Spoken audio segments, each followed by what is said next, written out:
Hey, what it do, y'all? Welcome back to the channel. This is Phantom Frequency, and for those of you that are joining us for the first time and don't know what the deal is, we dive into all the various topics of pop culture. We talk music, we talk anime and comic books and things like that from time to time, and then we talk about movies and TV probably the most out of everything on the channel. So if you dig any of that stuff and you like the vibe, you want to join an awesome community where we discuss all the stuff we love, rankings, reviews, all that kind of stuff, news topics and things of that nature. And we just do it respectfully and do it honestly in the comments below. So make sure you're diving in there and getting into the discussion and everything else going on with it there. But I'm not going to be beating around the bush ACDC style today, y'all. And we're talking about the Penguin finale, man. Y'all know the freaking title. You see the thumbnail, you know the deal. It's the finale. And let me say this show has been phenomenal for the first 7 episodes. Every episode just seems to up the ante. It's always developing the character of Oz Cobb, aka the Penguin. And Colin Farrell's performance obviously is amazing. And just the levels that he gets to bring to this character, playing it in a longer format, has just been so fun and interesting to watch him work as an actor. Colin Farrell's always been a really good actor, but I feel like he's done a lot of projects and things over the years where he's a bit underrated, I feel like, in Hollywood today, where he does have that A-lister movie star, action star look to him, but he's definitely a character actor at heart. And this is where I think he was able to dive into that side of himself as a performer and really just take it to a whole nother level than anything I've ever seen him do. He was great in things like The Gentleman, you know what I'm saying, from a few years back as well, where he played a really larger than life type character, a gangster-esque character as well. And it was really cool to see. But this, it's not even the makeup, man. This, he just takes it to a whole new level. The dialect, the mannerisms, the whole entire way and cadence, and how he performs the character, and how he does that old timey East Coast New York accent. And it's never corny, it's never over the top, and it always feels truly authentic. Is so awesome. And the way that he just matches up with all the other actors in the show, especially that and Kristen Milioti, I'm sorry, has been amazing. And that's another aspect of the show where Kristen Milioti came in as Sophia Falcone and stole the fucking show. From episodes 3 and 4 on, she really has been stealing a lot of that limelight. And Oz has had some amazing moments in the back half as well. So Colin Farrell has definitely gotten to do his thing, and it is definitely his show. And it ends that way. And it really does set up the Penguin in the way that he comes to the evolution of being that Don that he's really always wanted to be, in the way that he has to go through Sophia Falcone to do it. She really gives him a run for his money, and it's great stuff, man. And also, I haven't talked about this character as much, or this actress as much, but Deandra Coleman, I think's her name, but Deandra, I'll say, at least, that plays Oz's mom. She has been phenomenal throughout this entire season, dude. And the way that she has to play up the Alzheimer's and things of that nature, and just the darker side of the character, but also the more nurturing and kind of maternal side of the character as well. It's been so phenomenal throughout this entire season. And the way that they used her in this finale, in the opening episode, where she was playing the younger version of herself, but on screen it was visualized as Deandra, as the older version of her in the present time, back in that flashback, really fleshing out something that recontextualizes everything in the series, which we're going to get into shortly. And it's just amazing stuff. So I definitely wanted to give her some love in there, definitely, for sure. Renzi Feliz, who I've definitely talked about throughout the show, he's been phenomenal from every single moment, everything that he gets, especially in this finale. He gets some of his most powerful moments as an actor in this, on both more emotional level as being the weaker character or being a victim, and also playing up the part of the character where he's grown a little bit as a person, and he's gotten a little more backbone, and he's a little more sure of himself, especially compared to how he was pre-flashback in episode 3, when everything went down with the Riddler flood in the city. You see a whole different transformation of his character as well, and such a great arc and everything like that. And it's just amazing. So I don't want Renzi Feliz to go unnoticed, at least here from Phantom Frequency. I just want to give him some love and give him a shout out. And he got to start on things like The Runaways over there on Hulu with Marvel and things like that. But this is definitely his best work yet as an actor, and I definitely don't want him to be under the radar too much, or at least I want to give him some shine because I feel like he's a bit underrated in the show. I've heard other people rave about him, but I definitely don't want him to get lost in the mix between what Krista Miliotti's doing as Sophia Falcone and Colin Farrell, obviously, as Oswald Cobb, because those guys are, those people are doing a phenomenal job, and they're playing these larger than life characters that we're all familiar with, at least us comic book fans, especially me being a Batman fanatic. You know what I'm saying? I'm literally rocking Batman right now. I got the Batman Long Halloween comic and Nightfall and a lot of different stuff on the shelf right there. So y'all already know the deal. I'm a huge Batman fan. So getting to see those two actors nail those roles was really awesome. And with this original role that they wrote for the show of Renzi Feliz as Victor has been phenomenal. It's just a character you fall in love with, and he's the heart of the show, and he's someone that you can truly connect with as a good person in a fucked up situation that ends up having to do some fucked up and terrible things himself in order to survive the day. And the way that absolute power can corrupt absolutely, you know, and how the way that anyone can be corrupted, including ourselves, we're all a little corrupted, we're all a little bit we've all done some wrongs, you know what I mean? So I think just getting to see that through a character as pure as Vic, I think is such a phenomenal thing for the show. It makes him kind of the antithesis of everything that Oswald Cobb is as a character who has no code, who has no loyalty, who has no heart, who will take out anyone he needs to, including Victor himself, because that was the most shocking moment of the episode to me, that he choked out fucking Victor with his bare hands, had him in a headlock, wrestling style, and choked him out. He killed him with his bare hands, yo. That's even more fucked up than the way he initially was going to kill him in the first episode. So that was the other mind-blowing part of this to me, was the way that they were able to play that out and how they kind of manipulated us along the way and just didn't, and just for some reason we couldn't see it coming, especially as people that were starting to not necessarily sympathize but kind of understand and start to sort of in a weird way root for Oz as a character and root for the Penguin to kind of become the Penguin that we all want to see from the comics and get to see go head to head with Batman in part 2. Not necessarily as the main villain, because I don't necessarily think Penguin would work unless you're just doing a straight gritty crime drama like they did with this show. I don't necessarily think Penguin should be your main villain in a Batman film unless you're going straight crime noir type thriller type shit going on with it. Like in The Dark Knight, if they wanted to make the Penguin a part of the situation with Heath Ledger's Joker, I could have seen him as like an auxiliary character that's kind of there to kind of be a supporting villain in the same way that he was with Carmine Falcone, kind of being the main kind of villain of the thing, and then the Riddler kind of being that second villain that also was kind of more of our super villain archetype. So we kind of had the best of both worlds, you know what I mean?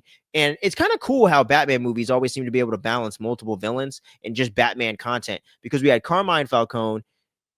I mean, we had Carmine Falcone briefly in the series, but Sophia Falcone and the Penguin in and of themselves are the villains of the series, but kind of almost seen as like co-protagonists in a way. And then getting to see Salvatore Maroni brought to life by Clancy Brown, who I haven't talked about as much either. He did a phenomenal job, and he just steps into every role and kills it. But I also love how Clancy Brown's kind of like the comic book adaptation, like MVP now, between like Invincible, Batman, Marvel, all the different stuff that he's done over the years. You know, he's been in all the big things, Star Wars, doing voice acting roles and things like that. So he's always been a part of these pop culture, really nerdy, like IPs and series and movies and TV shows and all that. And I love getting to see him be a part of this in the DC world, that the Batman epic crime saga that Matt Reeves is creating here over at DC. And I just love how all that came together. But getting to see the different shades and sides of these characters was so cool.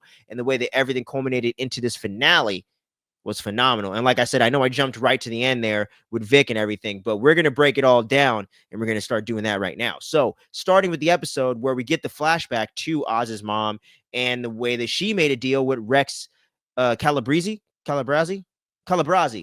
Or I don't know if that's just their accent. I'm going to just say Rex Calabrazi. If it's wrong, whatever. And then she's making a deal with him to kind of get Oz taken care of, because she realizes what he did, that he killed her other two boys, that he killed his own brothers. And she's like, shit, well, Rex is kind of pitching a different ideas, like maybe he can come work for us and then we can kind of get him out of your hair, or there's other ways we can take care of him. You know what I'm saying? Get him whacked, essentially. And she's down for it, because she's like, this kid's a monster. We got to take care of this shit. I hate this kid. He took my babies away from me, even though he's technically one of them. But once they go to the club, she gets dressed up in that whole flashback we heard about from Oz and seen from Deandra's perspective as well. We've seen everything from both their perspectives, but now you get this whole new aspect and layer to the situation where she's aware of what he did and wants to take revenge on him for it. And that's the main fucking thing and the main crux of this episode in the entire downfall of Oz as a person into what he's devolved into at the end of the episode, which we're also going to dive into shortly. So don't you fucking go nowhere. Don't touch no dials. And she's about to take him out. They're at the club, the jazz club. He's making his big speech and his big pitch to her that he's going to get her out of there, get her the big penthouse, top floor, no one below you or above you, no one beside you. You know, I'm gonna do it for you, ma. Like, if you don't believe me, if you underestimate me, I'm gonna prove you wrong. You know what I'm saying? That's the whole fucking thing for Oz, man. Like, that's his whole like mission statement as a person, and that's kind of the mission statement and the whole kind of like theme and kind of point of the character. So I love the way that Laura LaFranc and the different writers on the show, and Laura LaFranc being the showrunner, if I'm not mistaken, and then the way that they were able to craft this together and really just make that mission statement kind of everything he was doing throughout the whole rest of the show. And they recontextualize everything and we completely see it for what it really is now. But she doesn't have the wherewithal within her to do it. She gets cold feet and doesn't kill him. And that's obviously how he grew up to be the fucked up man that he is today. And she's just grown this hate and resentment for it for all throughout her life. But now in her sickness and in her more of her frailty, and at this point in her life, she kind of feels like he's the only thing really there. So she kind of has to depend on him in a certain aspect and in a certain amount to kind of stay alive and kind of have some kind of means or someone there. And at the same time, just harboring this hatred for him that she completely lets out in this crazy fucked up therapy session that Sophia Falcone is set up after she knows and figures out from her, from Oz's mom, that she knew everything that he did and tells her about the fact that he killed his brothers. And that's why they're dead. That's why they're gone. Vic never found this out either, by the way, before he got killed. So that's another interesting element. He went down without knowing any of the truths of Oz. That's another whole tragic part of this. And I love the way that they've made this whole show a tragedy in that sense, because it truly is through and through a fucking tragedy, man. And they're having this whole fucked up therapy session at the old jazz bar where Oz was gonna get whacked by Rex for a moment there back in the day. And she has Oz, duct taped to the chair, his mom as well. And she has this like finger cutter or a cigar cutter that they're going to use to cut his mother's finger off if he doesn't admit what the fuck he did to his brothers. And this guy looking dead in his mother's face, getting tortured, will not fucking spill the beans. He won't admit what he did. And it's fucking crazy. And it just completely solidifies right there before anything else happens for the rest of this finale, that this guy truly is a fucking villain and is a piece of shit. And I love it, man, because that's one thing that they do today in entertainment that really gets on my nerves a lot of the times, especially within the comic book world genre, on film, I'll say, or on screen. Rarely do studios and do people want to take a risk and make shows about villains like they did with The Sopranos, like they did with Breaking Bad, and make them bad people. They're not misunderstood antiheroes. It's not Maleficent. You know what I'm saying? We're not doing what they're about to do with Scar in the Mufasa movie. You know it's coming. I'm not saying the movie's going to be bad, but you know they're going to try to redeem Scar when he was just that villain that had no good reason to kill Mufasa. He just went and fucking backstabbed his brother for the power and for the thing. He just went full dark side and took out his fucking he was the apprentice that took out his master so he can get the power. Rule of two, bro. We don't need no Palpatine didn't have no fucking sympathetic reason to do what the fuck he did. You know what I'm saying? Throughout the Star Wars Skywalker saga, he just did that shit. He's a villain. It's like the Joker. I wouldn't know what to do with it if I had plans, bro. You know what I'm saying? I'm just an agent of chaos. Like that's the whole thing with this villain. That's the whole thing with this character. He's a villain. He's a bad person. He's terrible. Keep it that way. You know what I'm saying? So I love the way that they do that.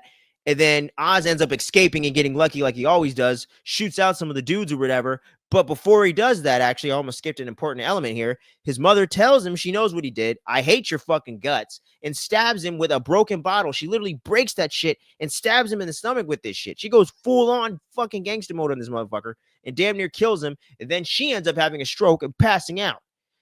We don't know she has a stroke at the moment. We find this out later. But yeah. So that everything, shit hits the fan, as they say, and everything goes sideways. Oz makes his escape, gets his mother to the hospital, meets up with Vic, kind of patches himself up, and then Vic kind of gives him this whole pep talk that, you're the guy that got the power on. Like, you're the dude. Like, you've came such a long way, and I believe in you, man. Like, let's do this shit. Let's finish it, let's finish what we started.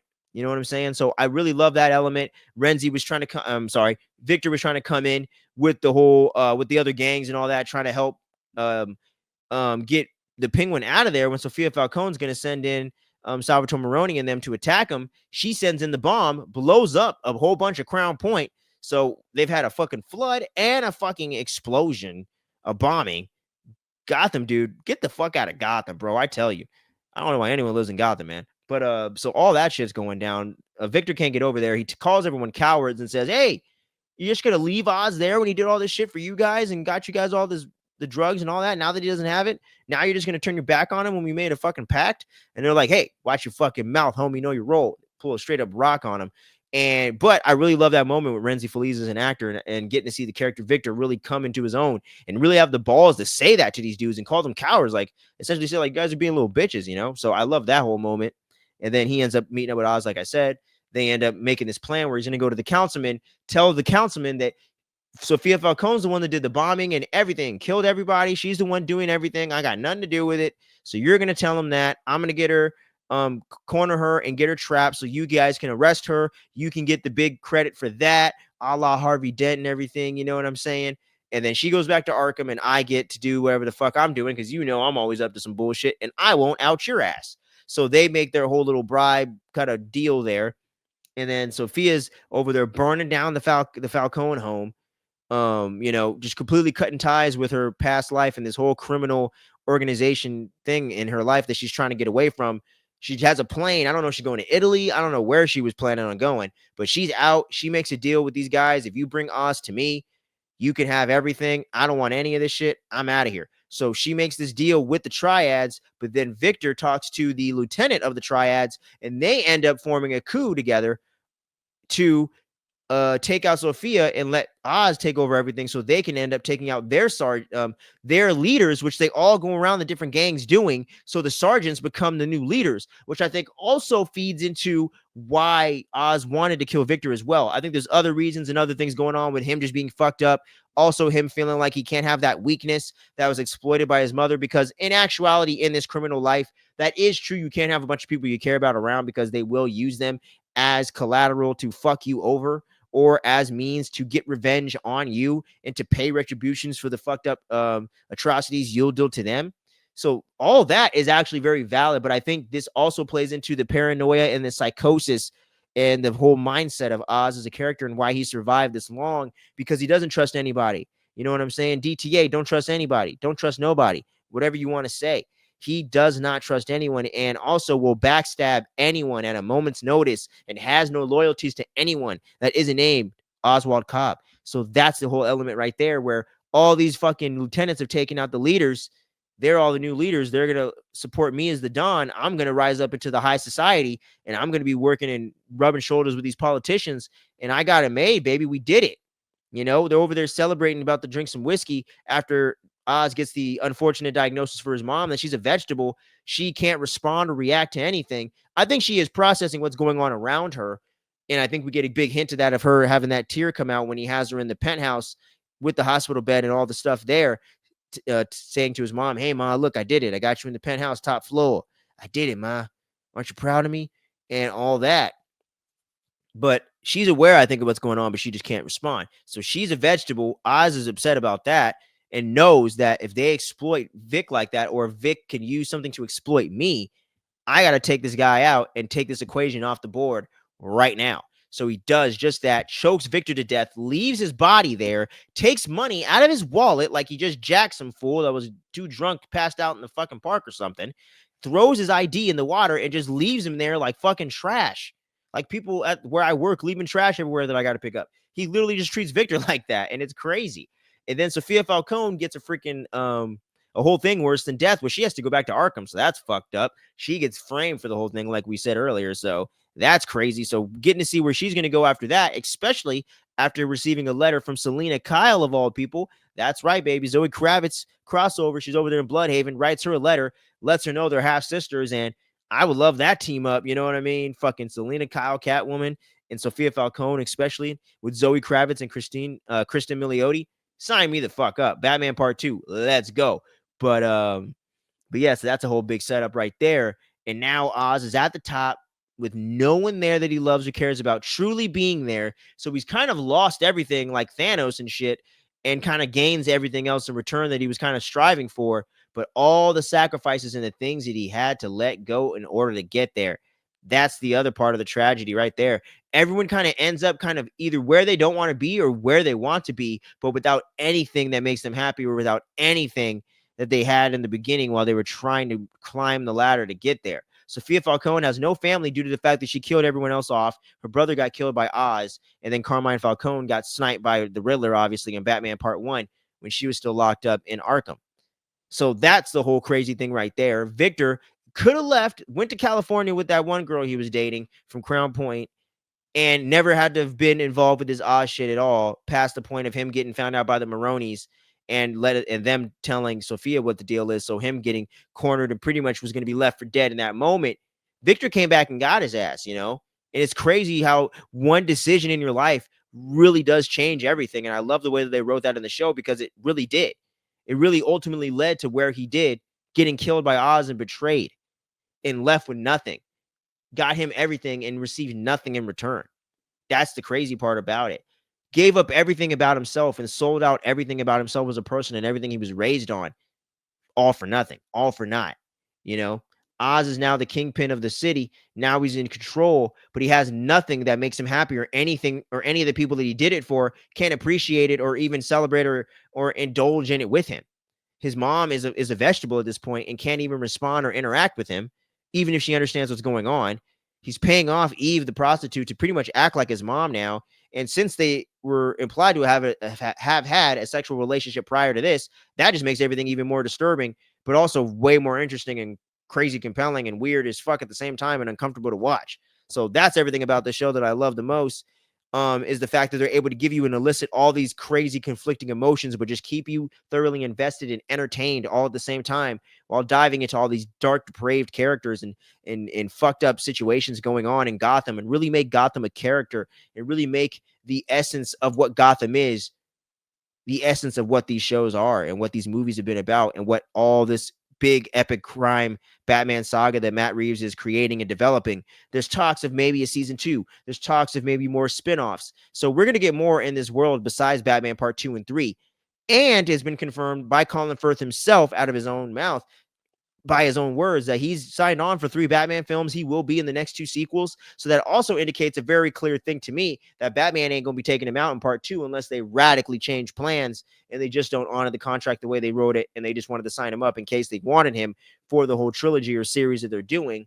So that leaves a lot of interesting and fun, compelling things there. And with us getting the bat signal at the very last second of the show in the sky there, when they're kind of, doing that kind of dolly, like kind of doing that pull out of Oz dancing with Eve in the big old building that he's in, you get to see the bat signal in the background, which definitely I think is indicating and setting directly things up for Batman Part 2, where we want to see him kick the shit out of the Penguin. So I'm excited for all of that. I absolutely loved this series. I had to recap everything I could remember to recap in this finale because it had to be discussed.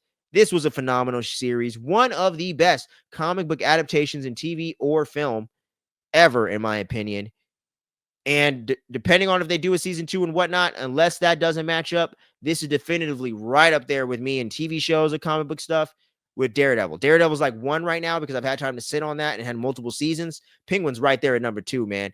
It is phenomenal. So y'all make sure to let me know what you thought about the overall season and what you thought about this finale down there in the comments below. We love discussing all this fun, nerdy content with you guys. I'm going to have some episodes of What's the Word dropping within the next 24 hours. You should be seeing 2 of them at that point, because there was a ton of news last week that I wasn't able to get to right away, and a bunch of stuff from Brazil Comic-Con and other news topics like Denzel being in Black Panther 3 and other things like that that just dropped today today or yesterday. So make sure you keep your eyes peeled for all this dope content we got going on here on the channel. We are definitely not slowing down, and we got some really cool niche topics we're going to be covering alongside hopefully A24's Heretic and Gladiator 2 to kind of round out the month of November here. And there's Cobra Kai coming out over there on Netflix, so I'm going to try to get a review out for that. as soon as possible. And then getting into the holiday season, we're going to be getting into all the rankings and things like that, the best of, worst of, disappointings of the year. I wasn't able to get to those last year because I was just going through a weird transition with work and doing things around here for the holidays and all kinds of shit. But this year, I'm definitely going to be getting to that, early, so I have it primed and ready for you guys. So we're going to be doing top 10 horror movies, top 10 movies, top 10 TV shows, all that good jazz. I'm going to be catching up on a bunch of movies and TV shows as well. Might even throw in a couple late reviews on some of them. So we got a lot of cool stuff we're going to be covering throughout the rest of 2024, getting into 2025. So don't be missing any of the dopeness we got going on here on the channel. I appreciate each and every one of you for sticking around to the end of the episode. Thank you so very much. And until next time, stay safe out there. And I can't wait to talk about more of this Batman Epic Crime Saga with all of you out there. But until then, peace.